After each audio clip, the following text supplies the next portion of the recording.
Simple question for you today. How much of your life have you spent tending to and worrying about your parent or parents' feelings? What age were you when you realized it all started?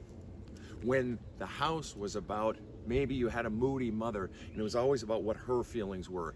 Maybe you had a father who was an alcoholic. And so everyone's walking on eggshells. What's the alcoholic going to do today? Mom was depressed, perhaps, and always in her bedroom, drunk. Which am I getting today, Jekyll or Hyde? How much of your life has been spent wondering about your parents' feelings, not wanting to tell your truth? Let's say you got a divorce and you wanted to spend all your holidays at mom's house, but you were afraid to say so because you didn't want to hurt dad's sensitive feelings. Or maybe, like I said, mom was really moody and she was delicate and it was always about her feelings, or dad needed a lot of attention, right? So you're always having to listen to him and you could never tell him how you really felt because he'd get wounded. And for so many parents, then in their head, feelings are a zero-sum game. If you're showing love to your mother, let's say in a divorce or even sometimes in marriage, if you're showing love to your mother, that means I'm getting less. Or if you're showing love to your father, it means you don't love me. And so the child is forever spending their life toggling between looking after each parent's feelings.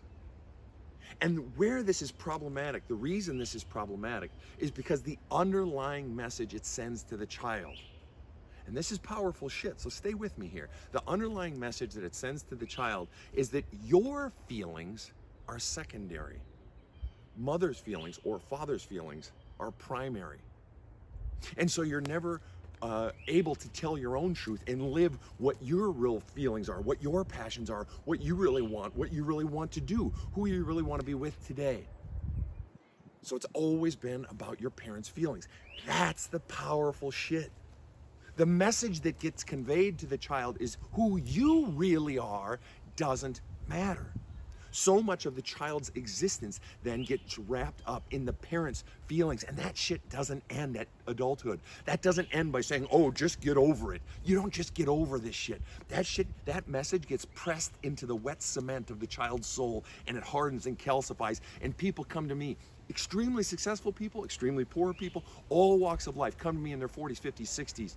And they don't understand why their life is always in tatters or why they have this big hole inside. And it goes to this, those core messages, those core BS beliefs they were taught about themselves. That's where the healing has to happen. So how long have you spent your life wasting worrying about your parents' feelings? And at what point do your feelings actually matter? Have a kick-ass day.